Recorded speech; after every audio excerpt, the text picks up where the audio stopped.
Who's going to be silly enough to burn all their trades this week? We're going to go through most of them here. Who's going to do it? Who's sitting there with 12 trades right now? Who's going to use them all? Who's going to get under 10 this week? I think there'll be a lot of people there that are trying to build to a really ridiculously high strength squad this week, who are then going to absolutely get burnt in round 17. And there's no clear way to do this. It's more about the trades that you've used prior to these buy rounds, and how well you've scored through then, and then being able to manage if you're going to have 12 to 13 in this first buy round, and then similar in the second one. Are you going to bring in most of your guns right now, and then struggle a little bit in round 17, and maybe just do a few cash out options? We're going to go through all those, guys. Going to have a look at the people squad here and what we're sitting with currently for round 13, but also how we're going to be looking for round 17, and possibly during the next few rounds as well, and then basing where we're going to be at on the trades that we have remaining. So currently, obviously, I haven't used any trades this week, and we're sitting with 12 players coming into this one at the moment. So we got Brails, Pat, Watson, Flegg, Pangai there, Moses Gamble, Peachy, Olam, Hines, and Laurie. We're then just Spencer on the bench there, and it's obviously sitting with Walsh, Teddy, Schuster as like our three interchange players that aren't playing, and then you've got what else we got there? Tommy Brutt, and Dave Fafita. So 12 players there will allow us to at least get to something similar in round 17, and that's probably going to be the next question is how many of these players in our team right now will be ready to go in round 17. And if you look at Fafita, he won't be. Tommy won't be also, because he's going to be playing Origin. So remember that as well. If you've got a really high level squad this week with 14 or 15 players, is that detrimental to you in round 17? Just go through your squads right now and see and count how many players you have for round 17 at this stage. So we got none of them so far. We then have Walsh will play, Schuster who will be playing as well, and he's someone that a lot of people are trying to trade out right now, and I feel like he's someone that's averaging just over 50 and will play a pivotal role in that round 17 buy. If you're trading him out now, yes, you benefit this week, but you don't benefit round 17 because he's someone you should be able to hold the whole way through. And then he ends up being a dual position player, half an edge, that's like your 17th or 18th man for your final squad. So I think that's where he's at as a player at this stage of the season. So you got Walsh, Schuster, Harris as your number 3, obviously being one of the top tier guns in the middle and the edge. And then Averillo as our 4. So all those guys I think you should be holding for the rest of the way. But that means we've only got 4 players because Crichton doesn't play, Cleary doesn't play either. Teddy's out with Origin. So we have a bunch of Origin guys, and that leaves us with 4 players for round 17. So if we held trades this week, which is probably pretty hard to do for the most part with most people, with 12 players. So we'll probably just do okay. I'd say with 12 players, we're probably looking to hold rank, but it also depends on the type of player that you have. So we'll go through that in a second. But 12 right now, you then have 4 coming into round 17 at this stage. And if we roll over and actually have a look, between round 14, so after this week, and 17, we have 12 trades remaining. So if you're, our team's in a solid position with 17, but if I was to use max trades over that week, over those 4 weeks, that would be obviously 12 trades. I have 4 players, and that's assuming everything goes right. I bring in, 12 players playing for round 17, and that leaves me with 16 players. But imagine there's going to be some suspensions to any of those players you bring in, some injuries and stuff. You probably, with max trades, only get to about 13 or 14 players. So that's something to think about. If you're sitting with more players playing this week, it's only going to make it harder for you in 17, or if you have a bunch of Origin guys as well.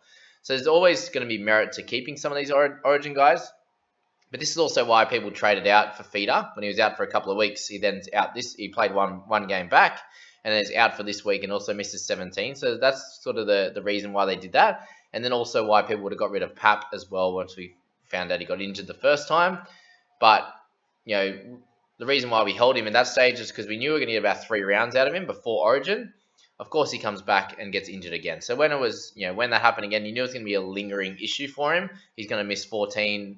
He's going to miss 13, and then he's going to miss 17 as well. He should be back in Origin / they have a bye anyway. So that's something to think about in terms of your trades. Let's actually go through the type of player that you have in your squad. So, when we're looking to, we always talk about, the amount of players playing, but the most important part is actually the type of player and what they're actually going to score. So we're currently sitting with 12 players, and how many of these guys average 50 plus? So we've got, Brayley, Paps, Watson as 3, Pangai 4, Moses 5, Peachy will be under, Hines will be over that, so we'll give him 5 there.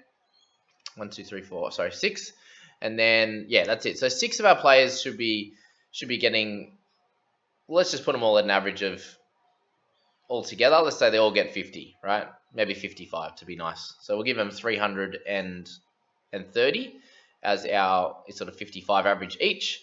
And then you've got guys that, let's say, that are going to average, let's say 35, and we'll say Spencer, Flegs, Gamble, and let's say they're your 335s to make 9 players there, and that's what, a bit over 400, so 420, about 430 we'll give them for that one. And then you've got 2 guys that say 45, so Peachy and Laurie is 90 there, and if my math serves me correctly, that sits us at about 520 for the round. If we double the Papali'i 55, we then get just under 600 for the round, and that's using 12 players. So I think that's the way you kind of got to look at it, with the question being, do I have enough players playing this week? It's more going to be around what type of score they're going to get, and be conservative with that. Obviously, 50 to 55 average for all those guys is probably fair. You're going to have a couple of guys that get the mid 60s or 50 odd score, and then a few in the 40s, for example. Hines could go out and get 70, for example. Moses could be down here. So just have it as a bit of an average in terms of the type of the scores they're going to get, and think about that, and then have a look at where you're at for 17. Are you going to be well set for that one? Will you have a bunch of guys that won't be returning in round 14? Like, have a look at some of the guys that, when are they backing up? Are they a couple of days after the game? Are they going to be playing a big, hard 80-minute slog in Origin? Are they going to be on the bench? You know what I mean? Like, so these kind of things make a difference. If they're going to be playing 30 or 40 minutes off the bench, they're more likely to back up. And, how many Origin players you have in your team will suggest, are you going to have a strong round 14 team? Are you not? So have a think about that as well when you're looking at your side. And I suppose some guns to think about for round 14. It makes it a little bit interesting because there's not a lot. We've spoken about this a little bit already. There's obviously a lot more guns playing in this round, and we haven't even touched on most of them. Like, we've got the guys like McCulloch and stuff that we don't even have on our side. Jerome Hughes is a gun there that can be put in. I can't believe DeBellin got 725k as his starter, thinking he was still playing 3 years ago. Fish Harris, you got Adam Dewey, you got Brown, Moses, all these guys that you can pop into your side. Smith, Ben Hunt, Mahane, Fogarty. There's so many, right? To go along with all the guys we've got playing currently in Papali'i, Watson, Brayley, Pangai, etc. When you look at 14, there's only a couple in this team. So Walsh and Harris, I've selected from the Warriors side. You got Thompson and Averillo as maybe possible guns to select from the Dogs. Then Sharks, I think, and Johnson and Ramian. A few people talking about Matt Moylan at the moment, but who knows where he could end up, or what kind of numbers he'll be scoring in the end. Rabbitohs didn't really have too many. Most of them are backing up into Origin, so there's a few. You can talk about a couple of those guys as being important players, but I think you can hold off until after Origin with the Rabbitohs guys. Raiders, you probably look at CHN, so he'll play the rest of the year after this round. And then Seagulls, you got Tommy Bright and maybe Morgan Harper. So I think Tommy, just with how amazing he's been playing, if he can stay fit, I think he's almost he's been the best scorer in the wing fullbacks, for the last sort of 6 or 7 weeks. So he's almost a must-have in that position. Much to my disgust, but I'd hope that he gets a couple of lower scores in a row, and I can probably pick him up then. Morgan Harper's been scoring well in the centre, so he could be an option.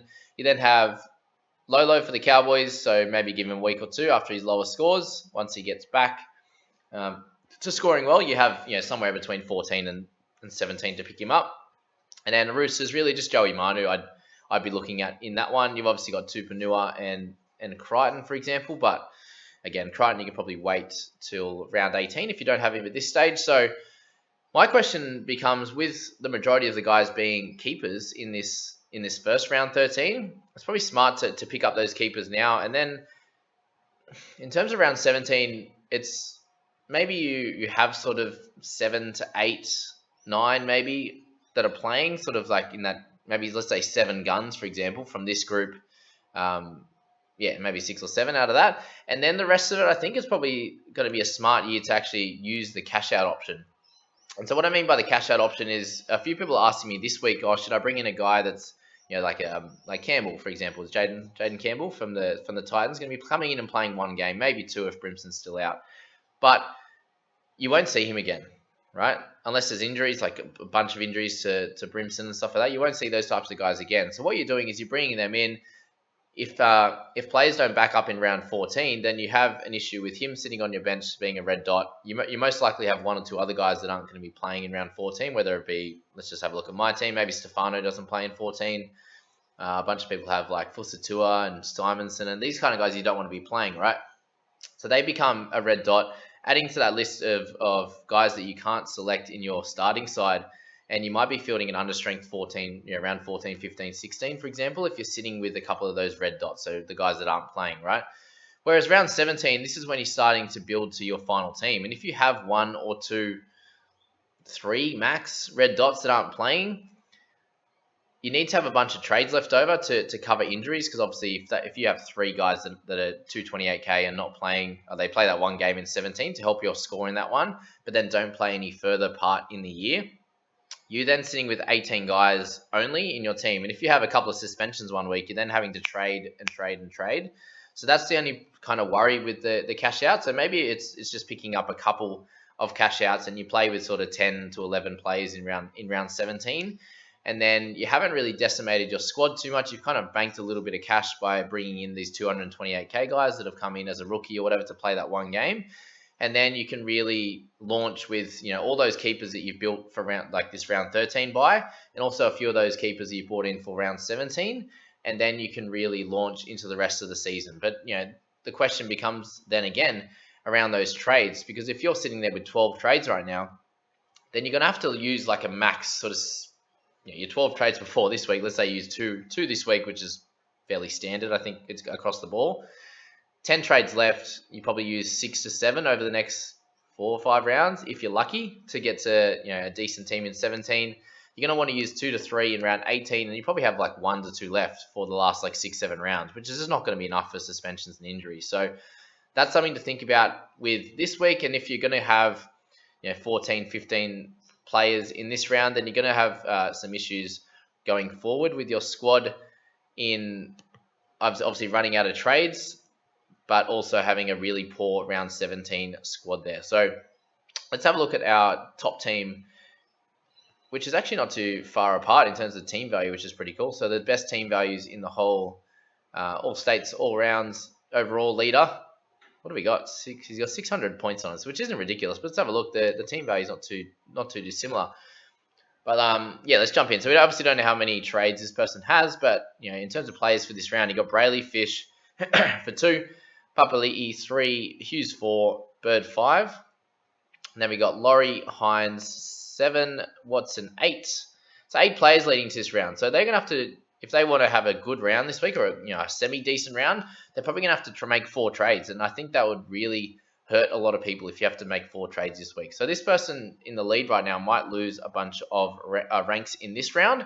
But then we have a look at the types of players they're going to have in round 17. And these are the kind of guys I'm talking about. In the Simpkin and Simonson, obviously Simpkin would be playing this week. But they're 2 guys that are going to be hurting this person in the next few rounds. So when people aren't backing up, Schuster might not play in round 14.